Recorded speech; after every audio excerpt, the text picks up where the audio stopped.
Shortcut বুদ্ধি বলতে আমরা দ্রুত এবং সহজ সমাধানকে বোঝাই, যা সময় এবং শ্রম, টাকা দোনোটাই বাঁচায়।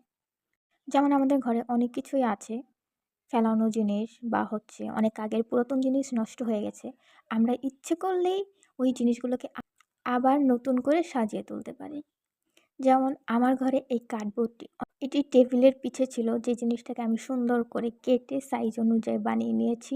তারপর হচ্ছে সাদা রঙের একটি বেজ দিয়ে এটার উপরে একটি সুন্দর ফুল এঁকে ফেলেছি, যেটা কিনা আমি যদি একটা ক্যানভাস কিনতে যেতাম, এই ক্যানভাসটা দামি থাকতো আপনার 200-300 টাকার মতো বা 150 টাকার মতো।